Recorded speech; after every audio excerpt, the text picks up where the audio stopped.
un privilegio estar aquí nuevamente con ustedes, estamos muy felices. Con mi esposa ya les contó. Tuvimos la oportunidad de visitar varios sitios, pero nada realmente tan maravilloso, tan extraordinario, tan hermoso como Israel. Y no es para menos, es la tierra del Señor. Llegamos sí un poquito enfermos, pero eso sí, muy responsables. Llevamos el virus y lo volvimos a traer nuevamente. No necesitamos virus extranjeros. Vamos a ir al estudio de la palabra de Dios en el Antiguo Testamento, el segundo libro del profeta Samuel, por favor, en el capítulo 12. El contexto de esta historia que vamos a leer tiene que ver con la vida del segundo rey de Israel, David. Recuerden que David era un humilde y sencillo pastor de ovejas. El Señor lo eligió para ser rey de su pueblo Israel, pero David pecó grandemente contra Dios. Él cometió adulterio y después homicidio. Le quitó la esposa a uno de sus oficiales y después lo mandó matar. Entonces, después de este acontecimiento, aproximadamente, según los historiadores, un año después de que sucedió esto, Dios envía a un profeta, Natán, para confrontar a David, porque David como que se estaba haciendo el de la oreja mocha, dicen por ahí. Él dijo, bueno, pues como ya pequé y no me pasó nada, tal vez Dios se olvidó del asunto. Pero mis hermanos, permítanme recordarles que Dios nunca se olvida de las cosas. Entonces, les decía, Dios envió al profeta Natán para que confrontara a David. Y vamos a leer lo que sucedió. En el capítulo 12, por favor, desde el verso número 1, dice la palabra de Dios. Jehová envió a Natán a David. Y viniendo a él le dijo, había dos hombres, o sea, aquí le va a contar una historia, una parábola. Había dos hombres en una ciudad, el uno era rico y el otro pobre. El rico tenía numerosas ovejas y vacas, pero el pobre no tenía más que una sola corderita, que él había comprado y criado, y que había crecido con él y con sus hijos juntamente, comiendo de su bocado y bebiendo de su vaso y durmiendo en su seno, y la tenía como a una hija. Y vino uno de camino al hombre rico, y éste no quiso tomar de sus ovejas y de sus vacas para guisar para el caminante que había venido a él, sino que tomó la oveja de aquel hombre pobre y la preparó para aquel que había venido a él. Entonces se encendió el furor de David en gran manera contra aquel hombre y dijo a Natán, vive Jehová, que el hombre que tal hizo es digno de muerte y debe pagar la cordera con 4 tantos porque hizo tal cosa y no tuvo misericordia. Entonces dijo Natán a David, tú eres aquel hombre. Así ha dicho Jehová, Dios de Israel. Yo te ungí por rey sobre Israel y te libré de la mano de Saúl y te di la casa de tu señor y las mujeres de tu señor en tu seno. Además te di la casa de Israel y de Judá, y si esto fuera poco, te habría añadido mucho más. ¿Por qué pues tuviste en poco la palabra de Jehová haciendo lo malo delante de sus ojos? A Urías Eteo heriste a espada y tomaste por mujer a su mujer, y a él lo mataste con la espada de los hijos de Amón.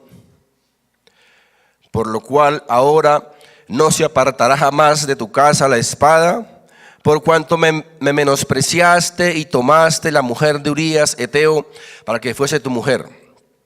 Así ha dicho Jehová. He aquí, yo haré levantar el mal sobre ti de tu misma casa. Wow. ¿Quién hará levantar el mal? El diablo, dirán algunos, ¿no? Satanás. Pero aquí dice que Dios. Qué curioso, ¿verdad? yo haré levantar el mal sobre ti de tu misma casa y tomaré tus mujeres delante de tus ojos y las daré a tu prójimo, el cual yacerá con tus mujeres a la vista del sol. Porque tú lo hiciste en secreto, mas yo haré esto delante de todo Israel y a pleno sol. Entonces dijo David a Natán: pequé contra Jehová. Y Natán dijo a David: también Jehová ha remitido tu pecado, no morirás. Mas por cuanto con este asunto hiciste blasfemar a los enemigos de Jehová, el hijo que te ha nacido ciertamente morirá.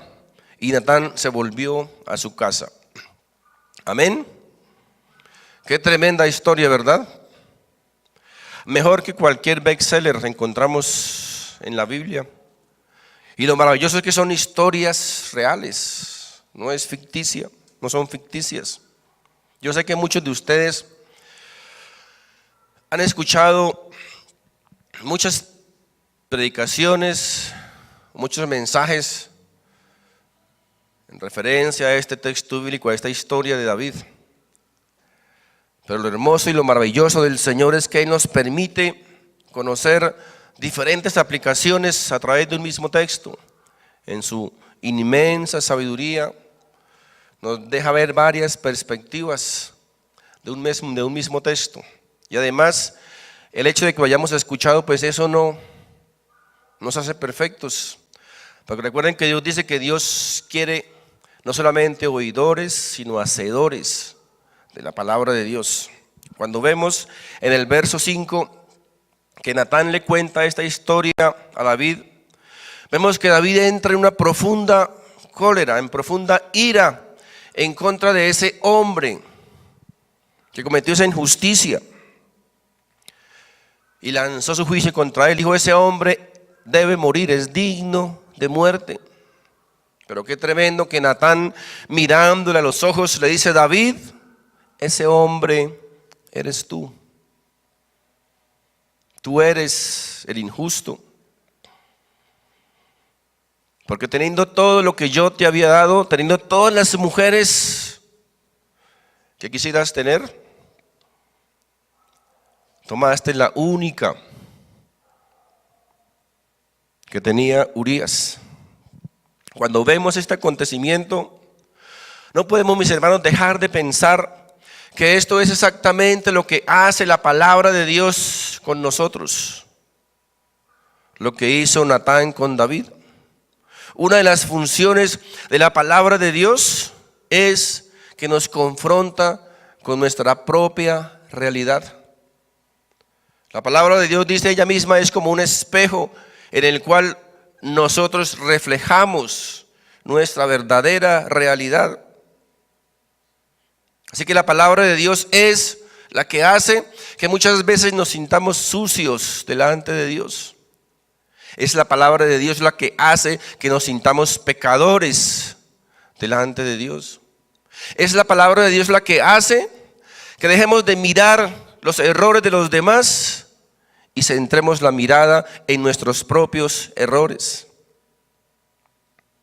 Es la palabra de Dios, mis hermanos, la que nos hace entender que nosotros mismos somos, o que nosotros mismos no somos tan buenos como a veces pensamos o creemos que somos. David escuchó una historia de una gran injusticia que se cometió contra este hombre, y rápidamente dice la Biblia que se llenó de furor, se llenó de ira contra el hombre rico. Mis hermanos, a veces nosotros nos sucede lo mismo que le sucedió a David. Somos tan ágiles, somos tan rápidos para juzgar los errores y los pecados de los demás,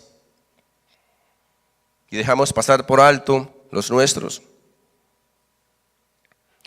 ¿Saben por qué sucede esto, mis hermanos? Porque muchas veces miramos a los demás con un juicio mucho más severo que con el que nos miramos a nosotros mismos. Cuando vemos los errores y los pecados de los demás, Le pedimos a Dios que haga justicia con ellos. Pero cuando miramos los nuestros, le pedimos a Dios que tenga misericordia. Esto le sucedió a David. Somos muy drásticos y exigentes con los errores y con los pecados de los demás, olvidándonos que nosotros mismos somos igual de pecadores. Somos iguales. Tenemos que pedirle a Dios, mis hermanos, que nos ayude a tener misericordia con los demás, que nos ayude a mirar a los demás con ojos de misericordia, con ojos de compasión, con los ojos que Dios nos mira a nosotros. Porque si no fuera por su misericordia y su gracia, todos estaríamos destruidos, mis hermanos. No olvidemos que todos somos transformados, sí, pero a un ritmo diferente. Dios trabaja en cada uno de nosotros a ritmos diferentes. Unos más rápido que otros. Pero aún así tenemos que tener misericordia con los demás. Una de las razones, mis hermanos, por la cual venimos a la iglesia es para lo mismo que le sucedió a David, para ser confrontados con la palabra de Dios. Cuando venimos a la iglesia, mis hermanos, no venimos a escuchar qué dice el predicador, que le caiga al vecino, que le caiga al hermano, que le caiga al otro, que le caiga a mi esposa, a mi esposo o a mí o a mi hermano, para tal vez pegarle el codazo, ¿cierto? Esa no debe ser la razón por la cual venimos a la iglesia. Venimos a la iglesia, mis hermanos, para permitir que esta palabra, que la palabra de Dios me confronte a mí, que la palabra de Dios me hable a mí, que la palabra de Dios me cambie a mí, me transforme a mí, no a los demás. No venimos a la iglesia para analizar el pecado de los demás. Venimos a la iglesia, mis hermanos, para confrontarnos con nuestro propio pecado, para que Dios nos hable a nosotros mismos y no a los demás. Venimos a la iglesia, mis hermanos, que la palabra expuesta por el predicador sea esa palabra que viene de Dios, que quiere tocar mi corazón, que quiere cambiar mi vida, que quiere mostrarme las cosas que estoy haciendo mal, las cosas que debo cambiar, las cosas que debo trabajar, las cosas que estoy fallando. Esa es una de las razones primordiales por las cuales venimos a la iglesia. Ahora, si es que usted está realmente interesado en el bienestar de los demás, en el bienestar del otro, entonces lo mejor que nosotros podemos hacer, ¿saben qué es? Es enseñarle con nuestro ejemplo y con nuestro testimonio y con nuestra referencia. No solamente criticar, juzgar, censurar, sino enseñarle con nuestro ejemplo cómo se deben hacer las cosas bien. Si es que realmente estamos interesados en el hermano. Qué hermoso que nosotros podamos llegar a ser un día referentes para alguien. Qué hermoso que alguien diga: yo quisiera ser como mi papá, quisiera ser como mi mamá, quisiera ser como el vecino, como el hermano, quisiera ser como mi jefe, como fulano, como sultano. Qué hermoso, ¿verdad? Que nosotros pudiésemos ser referencia para alguien, que alguien quisiera imitarnos por nuestro estilo de vida. Les quiero, mis hermanos, recordar y enseñar que la palabra de Dios tiene ese poder de confrontar. Y la particularidad especial de la palabra de Dios es que ella tiene el poder de revelar lo que está oculto en el corazón del hombre. La palabra de Dios revela lo más profundo del corazón del hombre. Miren lo que dice la palabra de Dios en Hebreos capítulo 4, verso 12, y dice lo siguiente: porque la palabra de Dios es viva y eficaz, y más cortante que toda espada de dos filos, y penetra hasta partir el alma y el espíritu, las coyunturas y los tuétanos, y discierne los pensamientos y las intenciones del corazón. Y no hay cosa creada que no sea manifiesta en su presencia. Antes bien, todas las cosas están desnudas y abiertas a los ojos de aquel a quien tenemos que dar cuenta. Fíjense, mis hermanos, el poder que tiene la palabra de Dios de penetrar lo más profundo de nuestro corazón. Ahora, yo sé que esto incomoda, esto no gusta mucho,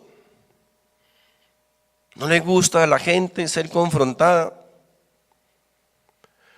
Muchísima gente le gusta venir a las iglesias es a ver cosas sobrenaturales. Quieren emociones.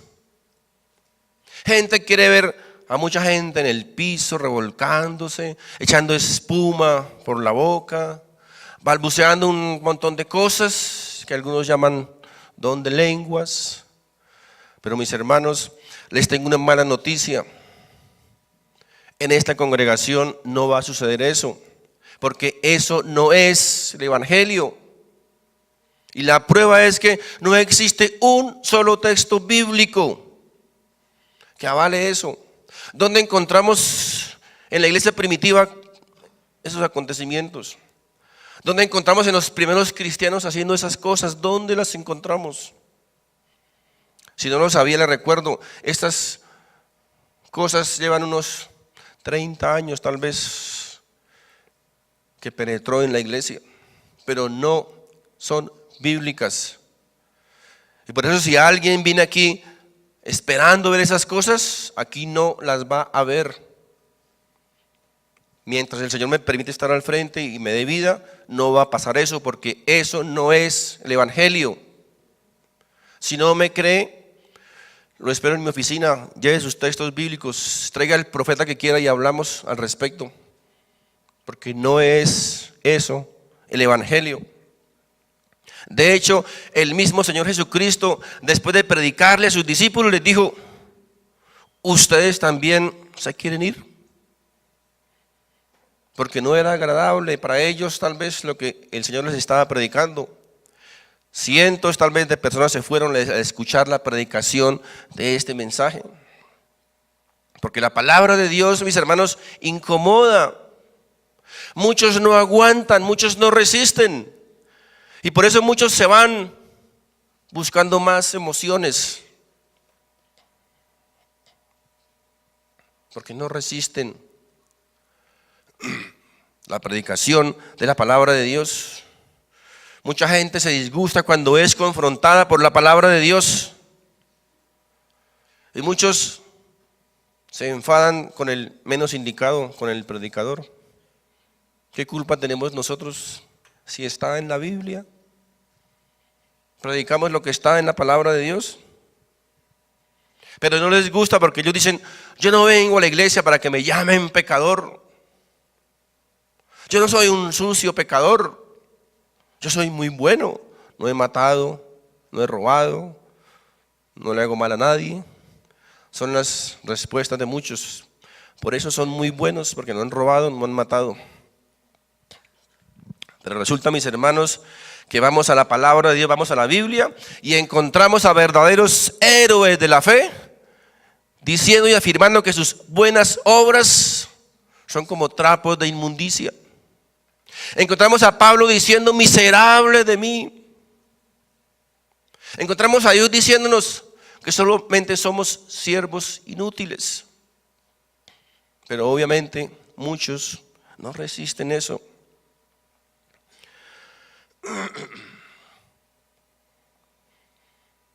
Y cuando esta clase de predicaciones se lanza, pues les decía, muchos se ofenden. Pero mis hermanos, permítanme decirles lo siguiente bajo la autoridad de la palabra de Dios. Si hay algo que la palabra de Dios hace, ¿saben qué es? Es ofender al ser humano. Porque a lo primero que la palabra de Dios apunta es al orgullo y a la soberbia del ser humano. Y eso obviamente no va a gustar. La palabra de Dios nos confronta y nos dice: amigo, amiga, tu problema no está tanto en lo que haces por fuera, sino tu problema está en lo que eres por dentro. Ese es el verdadero problema y nuestro verdadero enemigo, lo que somos por dentro. La palabra de Dios nos confronta, la palabra de Dios nos golpea. La palabra de Dios, mis hermanos, nos redarguye. Y por eso muchas veces después de un servicio hay gente que sale llorando, triste, a veces enfadado, no por el servicio, sino por ser confrontada, sino por su condición, por nuestra condición delante de Dios. Mis hermanos, es allí Dios trabajando en cada uno de nosotros a través de su propia palabra. Es Dios haciéndote sentir mal. Es Dios haciéndote sentir sucio. Es Dios haciéndote sentir pecador. Es Dios haciéndote sentir que estás fallando delante de Él, que estás siendo infiel con Él. Es Dios diciéndote: hijo, hija, ya no soy tu primer amor. Me has abandonado, me has dejado, ya no oras, ya no estudias la palabra de Dios, ya no te importa mi presencia dentro de ti. Es, mis hermanos, la palabra de Dios, es Dios confrontándonos a través de su palabra. Pero eso, mis hermanos, es bueno. Eso es bueno que suceda en nuestras vidas. Que nos sintamos mal delante de Dios, delante de su grandeza, delante de su santidad. El problema, mis hermanos, y lo grave es cuando venimos a la iglesia y decimos: esa palabra es para fulano, para mí no, yo estoy bien, yo no necesito cambiar nada, soy un buen marido, un buen esposo, una buena esposa, un buen hijo, un buen trabajador, un buen jefe, estoy bien. Esa palabra le serviría a fulano o a sultano. Ahí, mis hermanos, es cuando debemos preocuparnos, porque muchos se creen muy buenos. Nos creemos a veces que no tenemos defectos, que no tenemos que cambiar nada, que somos perfectos. Otra vez vuelve: no he robado, no he matado, no le hago mal a nadie, soy bueno. No necesito nada, necesitan solo los demás. Todos los demás están equivocados, yo estoy bien. Ahí, mis hermanos, es cuando debemos preocuparnos. La mayor señal de inmadurez espiritual de una persona es cuando no reconoce sus propios errores, sus propios defectos. Cuando creemos que así estamos bien y que no necesitamos cambiar nada, porque estamos bien. Pero cuando venimos a la iglesia, mis hermanos, esperando ser confrontados por la palabra de Dios, cuando venimos a la iglesia esperando que Dios hable a nuestro corazón, entonces podemos reconocer nuestra humilde condición de pecadores delante de Dios. Podemos reconocer que necesitamos a Dios cada día más. Podemos reconocer que necesitamos ser transformados, que necesitamos que Dios cambie nuestro corazón, que Dios transforme nuestra vida, que el Espíritu de Dios nos ayude cada día más en nuestras debilidades.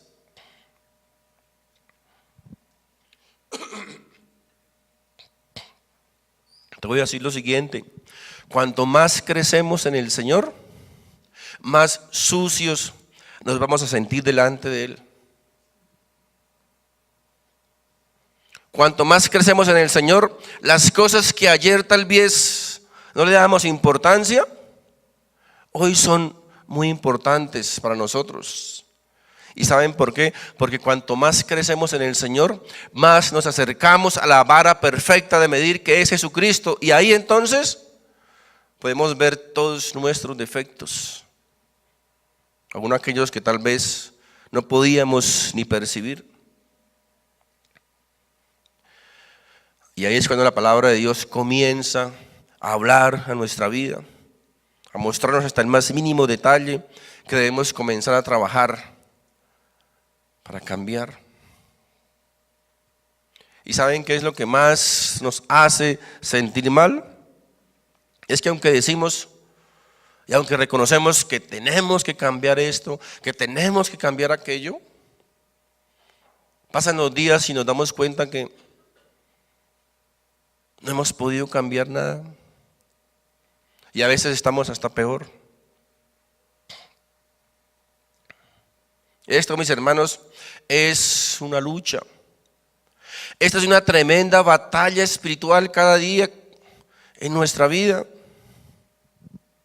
Díganme, ¿quién no ha salido alguna vez de un servicio diciendo: a partir de hoy voy a ser el mejor esposo, la mejor esposa, el mejor cristiano, el mejor líder?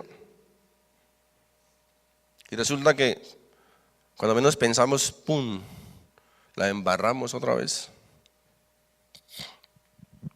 A veces nos retorcemos y le decimos al Señor: Señor, ¿por qué? ¿Por qué me pasa esto si yo quiero cambiar? Si yo quiero ser mejor. Pero mis hermanos, nos damos cuenta que nosotros no podemos cambiar. Somos pecadores. No podemos meter la mano en nuestro corazón y sacarlo y colocar ahí uno nuevo. Por eso, mis hermanos, es que necesitamos de Dios. Algunos dicen: pero es que ustedes, los cristianos, son los únicos. No, no somos los únicos. Estamos aquí porque necesitamos a Jesús como lo necesitan ellos. Todos lo necesitamos. Porque nosotros solos no podemos cambiar nada, ni podemos cambiar a nadie. Solo Dios puede hacer esa obra en nosotros. Dice la Biblia que estábamos muertos en delitos y pecados. Y ya les he dicho, un muerto no puede hacer nada para resucitar. Solo necesitamos el poder y la fuerza de arriba, de Dios en nuestra vida. Por eso les decía, por eso necesitamos a Dios. Necesitamos que Él nos cambie, que nos transforme, que el Espíritu de Dios siga obrando en cada una de nuestras vidas. Por eso, si tú estás hoy aquí, espero que hayas venido para ser confrontado por la palabra de Dios. No para salir lleno de alegría y felicidad, saltando y brincando y emociones, sino para ser confrontado por la palabra más segura y eficaz, que es la palabra de Dios. Ahora, si miramos esta historia que leímos de David, es una historia o un caso específico.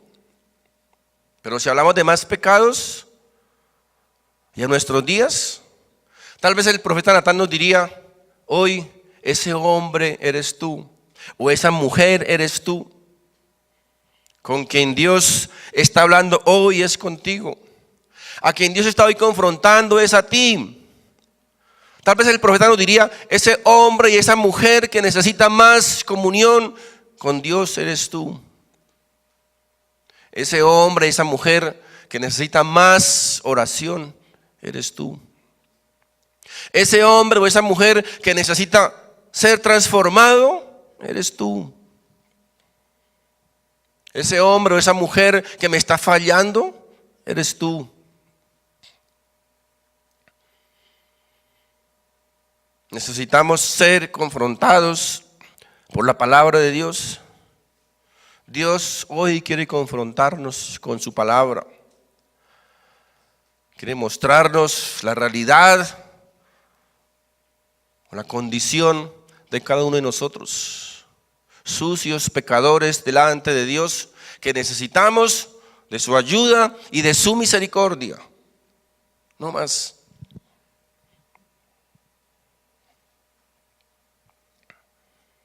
Cuando leemos toda la historia de David, nos damos cuenta que David, en referencia a este caso, David trató por todos los medios de esconder o de tapar su pecado, para que no saliera a la luz pública. Quiero recordarles que una mentira siempre va a dar a luz otra mentira y otra y otra. Y al final nos volvemos esclavos de esa mentira, nos volvemos esclavos de ese pecado. Y fue exactamente lo que le sucedió a David. Y es exactamente lo que el pecado hace con cada uno de nosotros. Nos convierte en esclavos del pecado.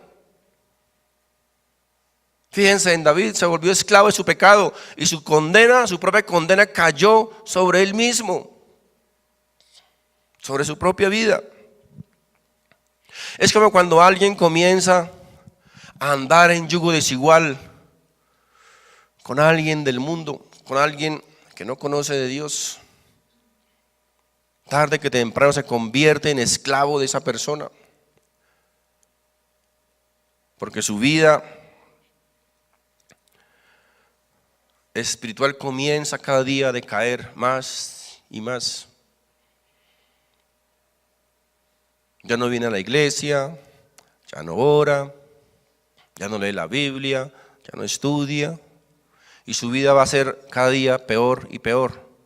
Es más, no soy adivino, pero lo más seguro es que va a caer en fornicación, porque no existe un hombre o una mujer del mundo que esté dispuesto a aguantar una relación pura y santa hasta el matrimonio.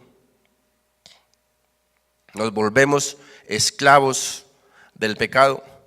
Una mala decisión en tu vida, mis hermanos, llevará a hacerte esclavo de ese pecado. La Biblia dice que Jesús vino a darnos libertad, a librarnos de la esclavitud del pecado, a darnos libertad verdadera sobre el pecado. Cuando vivíamos sin Dios, mis hermanos, no teníamos otra opción, sino ¿cuál? Pecar. No había otra opción, sino pecar, desagradar a Dios. La gente muchas veces dice, yo soy libre, yo peco porque soy libre.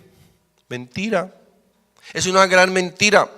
Él solamente tiene libertad para pecar, pero no tiene libertad para no pecar, porque esa es su naturaleza. No pueden hacer otra cosa que lo que su naturaleza les permite. Es como un pajarillo. El pajarillo puede decir, yo soy libre para volar, soy libre para silbar y para cantar, y es verdad. El pajarillo es libre para silbar, para cantar y para volar, pero no es libre para vivir debajo del agua, ¿cierto? Porque esa no es su naturaleza. Él es libre para hacer lo que su naturaleza le permite hacer. Y un hombre sin Dios solamente es libre para hacer lo que su naturaleza pecaminosa le permite hacer, que no es otra cosa sino pecar y pecar. Desagradar a Dios. Es lo único que una persona sin Dios puede hacer, desagradar a Dios. Así que alejados de Dios, solo podrán hacer todo aquello que su naturaleza se lo permita. ¿O acaso hemos olvidado lo que hacíamos antes de venir a Cristo? ¿Qué hacíamos? ¿En qué nos gozábamos? ¿En qué nos deleitábamos? En el pecado, en desagradar a Dios, en ofender a Dios, y no sentíamos nada. Es más, muchas veces nos sentíamos hasta buenos, ¿cierto? Porque no hemos robado, no matamos. Esa es, mis hermanos, la triste realidad. Sin embargo, la Biblia nos enseña que el Señor vino a este mundo, sufrió, sangró y murió para darnos libertad contra el pecado. Hoy, con Cristo en nuestro corazón, tenemos la verdadera libertad de decir no al pecado. Hoy tenemos el poder para rechazar el pecado, porque somos verdaderamente libres. Dice la Biblia que donde el Espíritu de Dios está, allí hay libertad. Cristo la ganó para nosotros, la verdadera libertad. Permítanme decirles algo bajo la autoridad de la palabra de Dios. Muchos creen y piensan que el mayor enemigo del cristiano es el diablo. Pero quiero decirles que están equivocados. El diablo no es nuestro mayor enemigo. Mis hermanos, el mayor enemigo es nuestro propio pecado que está dentro de cada uno de nosotros. Ese es el verdadero enemigo y es al que hay que temerle de verdad, al pecado que está dentro de cada uno de nosotros.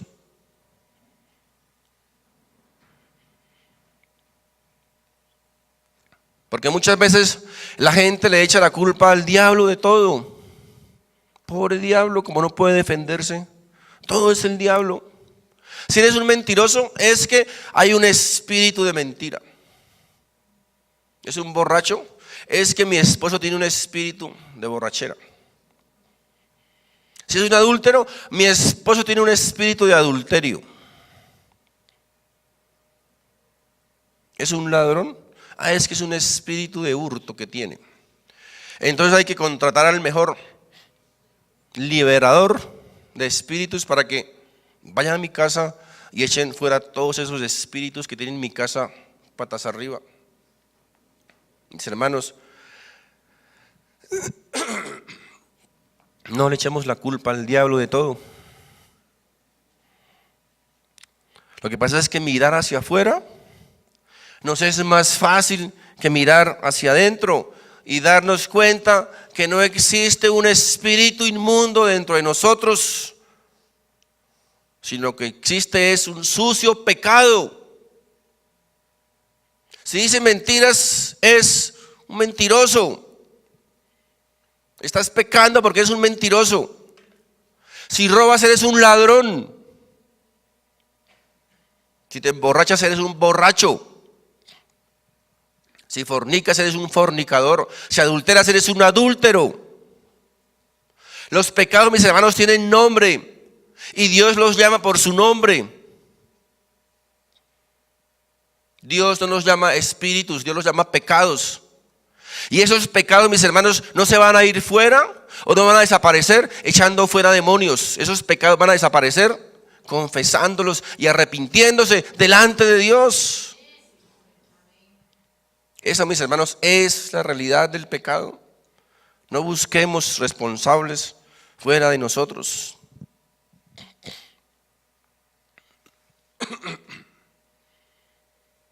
Por eso dijo el rey David: si yo hubiese consentido el pecado en mi vida, dice, Dios no me habría escuchado. Por eso David confesó su pecado, se arrepintió delante de Dios y Dios le perdonó y Dios le restauró. Tenemos que aprender a confesar nuestro pecado, cualquiera que sea. A veces no queremos reconocer ni confesar nuestro pecado porque tememos ser expuestos, tememos dañar nuestra reputación.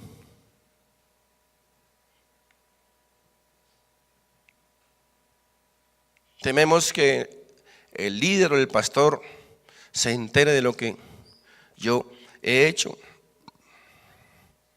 El problema con el hombre, mis hermanos, es que al hombre le importa más la reputación que la integridad. Recuerden, ¿qué es la reputación? Es lo que hacemos cuando nos están viendo. Integridad es lo que hacemos cuando nadie nos está viendo. Entonces tememos que nos descubran, que sepan que hemos ofendido a Dios. Así que lo importante entonces es la reputación. Lo importante es lo que vean los demás que yo soy.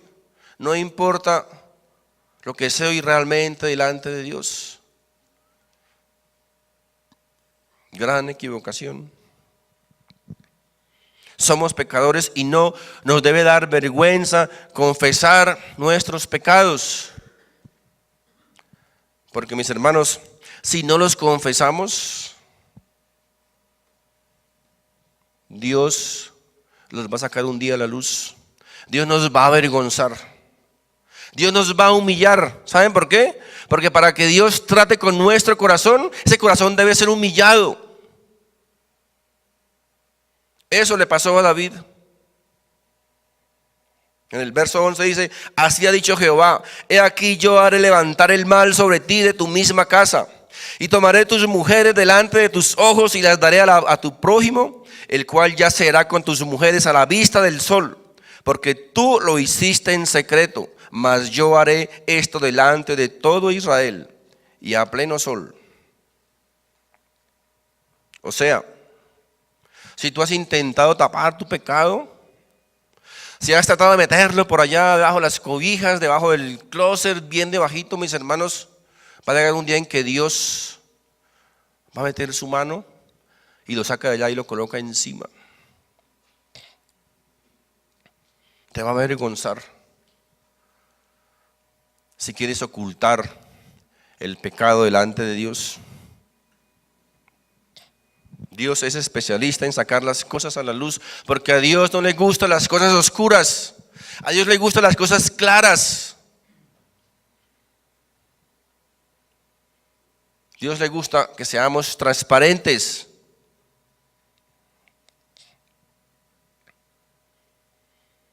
Y muchos hermanitos tal vez les da pena, les da vergüenza hablar con su líder, hablar con su pastor, porque tal vez son removidos del ministerio, porque tal vez son disciplinados. Es decir, que por guardar su reputación, echan a pique su relación y su comunión con Dios. Les importa más lo que los demás digan que lo que Dios piense de cada uno de nosotros. Así que si no confesamos nuestro pecado, cada día, dice la Biblia, nos hacemos más y más esclavos de ese pecado. El Señor mismo lo dijo en Juan 8:34. Jesús les respondió: de cierto os digo, que todo aquel que hace pecado, esclavo es del pecado. Mis hermanos, debemos aprender a confiar y a descansar en el Señor. Él es especialista en coger aquello que no tiene valor, en coger aquello que no tiene sentido, que no es nada, y darle valor. Y hacerlo especial. Quiero que miremos este texto, este otro versículo que estamos leyendo en el verso 14, dice la palabra de Dios: mas por cuanto este asunto hiciste blasfemar a los enemigos de Jehová, el hijo que te ha nacido ciertamente morirá. ¿Saben, mis hermanos, qué nos enseña este texto bíblico? Que el pecado, mis hermanos, el pecado tiene consecuencias. No lo olvidemos, todo pecado tiene consecuencias. A veces las consecuencias llegan inmediatamente, a veces se demora un tiempo, hasta años. Por eso no se te haga extraño que de un momento a otro pasa algo en su vida y, ay Dios, pero ¿por qué? Si ahora soy tan buen cristiano. El Señor te va a decir: hijo, ¿recuerdas que teníamos unas cuentas pendientes? A Dios no se le olvida nada. Dios lo tiene perfectamente muy claro. No nos engañemos, mis queridos amigos, todo pecado tiene consecuencias físicas, económicas y las más importantes, espirituales tal vez. A veces pensamos que la peor consecuencia de un pecado es la física o la económica, tal vez una enfermedad, una escasez económica, un problema, tal vez es muy terrible, pero mis hermanos, Esas no son las más importantes. Lo peor que le puede suceder a un hijo de Dios es no tener comunión con su Señor. Es la peor consecuencia, que perdamos nuestra comunión con el Señor, que perdamos nuestro gozo con el Señor. Y eso es lo que hace precisamente el pecado. Lo primero que hace el pecado es hacernos perder nuestro gozo y nuestra comunión con el Señor. Sí, claro, Dios no nos va a quitar su Santo Espíritu, ¿verdad? Pero ¿sabe qué? No lo vamos a sentir tal vez, o lo vamos a sentir frío, como lejano, como si no estuviera. Por ejemplo, vengo a la iglesia y la alabanza ya no me ministra. La alabanza es una canción más, es una música más, que está como, a veces como demorada esa alabanza que no termina. Nos desesperamos porque nos cansamos. La predicación no me afectó, no me confrontó, no me hizo para nada. No nos gusta orar, no queremos estudiar la palabra de Dios, no queremos saber nada de Dios. A veces hemos escuchado hermanitos muy sinceros: pastora, es que no sé qué me pasa, no siento nada, no siento querer nada de Dios. Mis hermanos, falta comunión con Dios, falta comunión con Dios, para que podamos sentir su presencia también. Ahora yo sé que no andamos por lo que sintamos, pero es hermoso, ¿verdad?, sentir la presencia de Dios, sentir nuestra comunión con nuestro Señor. Y el pecado, mis hermanos, nos roba eso, nos roba ese gozo y esa comunión con el Señor. Nos hace sentir fríos y tristes, como si Dios estuviera lejos de nosotros. Eso le ocasiona, mis hermanos, el pecado y la falta de comunión con el Señor. Yo sé que algunos de nosotros tal vez hemos sentido algún día eso. No queremos venir a la iglesia, no quisiéramos levantarnos para ir a la iglesia, no. Ojalá se soltara un aguacero para no ir a la iglesia, porque no tengo ganas de ir a la iglesia, no tengo ganas de orar, no tengo ganas de saber nada de Dios. Mis hermanos, el pecado nos aísla de Dios, el pecado nos roba el gozo y la comunión con el Señor. Las consecuencias físicas, mis hermanos, son lo de menos, lo de menos. Lo importante es nuestra relación con Dios, nuestro gozo con el Señor. Mis hermanos, ¿ustedes recuerdan al rey Saúl? El primer rey de Israel, ¿recuerdan? Dios lo eligió para ser rey de Israel, al benjamita. ¿Benjamín o benjamita? ¿Qué dice el profe? Benjamita. Lo eligió Dios para ser rey de Israel, el primer rey de Israel. Israel no tenía rey, los otros pueblos tenían reyes. Israel tenía su rey celestial, pero no les fue suficiente. No, queremos uno como los otros, de carne y hueso. El Señor dijo, bueno, pues tomen, si quieren sopa, les damos dos platos. Entonces Dios eligió a Saúl para ser rey, pero resulta que Saúl pecó contra Dios. Dios le dio una misión un día especial, y Saúl hizo lo que él pensaba que era lo mejor. O sea, tal vez Dios se equivocó. Lo mejor es esto, y hizo lo que él se le dio la gana. Y Dios lo llamó y dijo, Saúl, has pecado contra mí, porque has desobedecido todas las cosas que yo te he mandado. Por lo tanto, voy a cortar el reino de tu mano. ¿Y qué hizo Saúl? Saúl comenzó por todos los medios a buscar aferrarse a ese reino. No quería perder su comodidad, no quería perder sus beneficios, su comodidad. A él no le importaba su relación con Dios, a él le importaba ¿qué? Su reino. La relación con Dios es lo de menos. A mí me importa que no me quiten mi reino. Por eso comenzó una persecución devastadora contra David, que era el candidato a tener el reinado. Pero Saúl no le importó su relación con el Señor, a él le importaban otras cosas. Años después, mis hermanos, Dios levantó otro rey, el segundo rey, David. Pero resulta que David también pecó contra el Señor.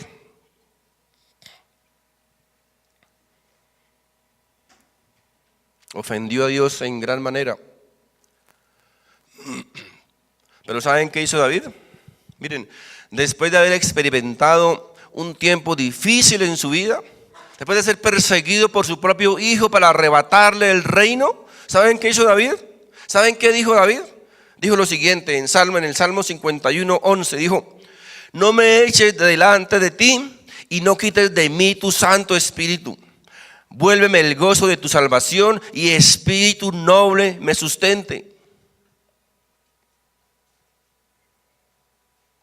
David y el trono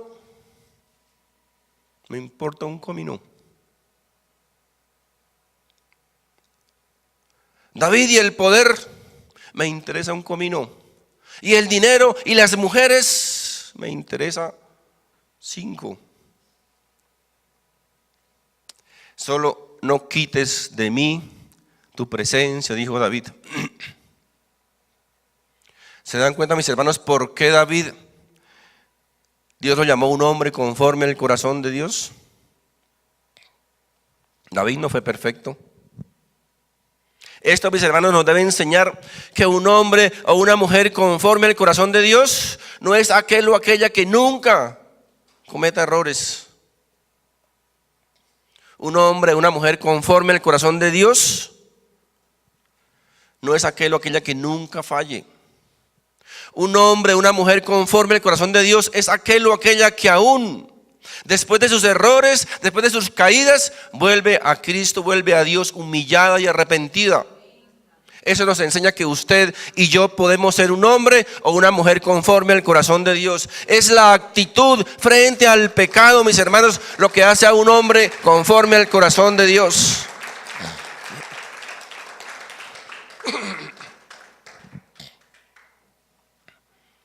Así que, mis hermanos, lo que define a un hombre o una mujer conforme al corazón de Dios no son sus errores, sino su actitud. Recuerde, nuestra actitud frente a nuestras fallas, a nuestros pecados, a nuestros errores. Eso es lo que nos define como personas que amamos a Dios.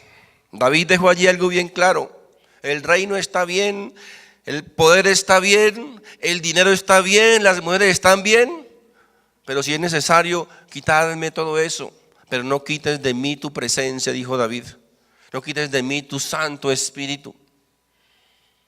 No quites de mí tu comunión. Eso es lo que debe definir, mis hermanos, a un verdadero cristiano. La presencia de Dios en nuestra vida, sin importar las otras cosas que están alrededor. Muchas personas les da igual perder su relación con Dios con tal de no perder lo que está alrededor de ellos. La relación con Dios me interesa es lo que pueda tener. Que no me quiten mis cosas. Eso es lo que me interesa, dicen algunos. La primera y más importante relación del ser humano no es horizontal, sino es, ¿qué? Vertical. Debe ser la más importante relación, la relación vertical con Dios. ¿Saben por qué? Hoy Danielita nos lo decía aquí en nuestro estudio. Es porque amamos a Dios. Esa es la motivación más importante, porque amamos a Dios. ¿Por qué vienes a la iglesia? No, porque es que la Biblia dice que debo venir a la iglesia. Motivación equivocada. ¿Por qué quieres estar en un ministerio? Es porque quiero adorar a Dios. Motivación equivocada. ¿Por qué estás estudiando? Es que quiero ser pastor. Motivación re equivocada. ¿Por qué tienes que soportar al hermanito, al fulano, al sultano? No, porque es que la Biblia dice que motivación equivocada. ¿Por qué diezmas? No, pues es que la Biblia dice que Dios nos devuelve al 100 por 1. Motivación re equivocada. Todo lo que hacemos, mis hermanos, todo lo que hacemos, lo hacemos porque amamos a Dios. Todo lo que no esté motivado por el amor a Dios, mis hermanos, tarde que temprano termina. Aquí ha pasado mucha gente por los ministerios. Ministerio hermoso y tremendo de alabanza que Dios nos ha permitido tener. Ahí ha estado mucha gente. ¿Y saben qué? Hoy no están. Y no hemos sacado a nadie. Se han sacado solitos. Motivación equivocada. Porque cuando la motivación es el amor a Dios, miren, puede pasar lo que pase sobre este lugar. Ahí vamos a estar frente al cañón. Porque tenemos la correcta motivación. El amor a Dios, el amor a nuestro Dios. Todo lo que venga motivado por el amor, siempre, oído, siempre llegará a feliz término. Porque el amor, dice la Biblia que el amor nunca deja de ser. Eso dice la Biblia. Nunca deja de ser. Lo demás, mis hermanos, son motivaciones equivocadas. Para concluir, les ruego, les suplico que jamás olviden ni tengan en poco que todo pecado tiene consecuencias. Era la centralidad de este mensaje. Todo pecado tiene consecuencias. Tarde que temprano el Señor nos va a pasar su factura. ¿Qué es lo que tenemos que hacer? Ponernos en paz con Dios, arrepentirnos y restaurar inmediatamente nuestra relación con el Señor cuando le hemos fallado. Cuando nos hemos equivocado, cuando hemos pecado delante de Él. Y tener siempre presente, mis hermanos, que todos somos pecadores y que todos necesitamos la gracia y la misericordia de nuestro gran Dios y Salvador Jesucristo, el Rey de Reyes y el Señor de Señores. Amén. Dios les bendiga, mis queridos hermanos. Padre Santo, en el nombre de Jesús, te damos las gracias, Señor, por tu palabra. Gracias, amado Jesús, por permitirnos, Señor, conocer cada día más de tus maravillas, por permitirnos, Señor, poder discernir, Señor, tu palabra. Gracias por la luz que traes, Señor, cada vez más a nuestro corazón. Gracias, Señor Jesús, por tu palabra que has dejado para que nosotros, tus hijos, tu pueblo, Señor, podamos ser guiados e instruidos a través de ella. Ayúdanos, amado Jesús, cada día más a poder escudriñarla, a poder estudiarla, a poder aprender más de ella, Señor. Y que podamos ser sensibles a tu mensaje, a tu predicación.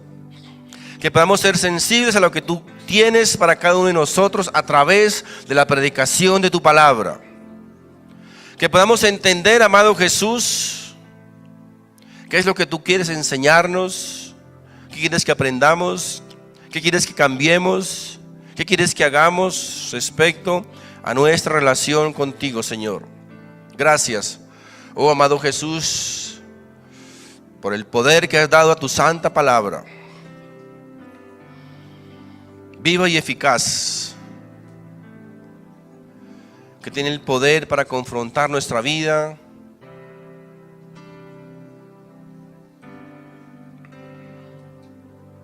que tiene el poder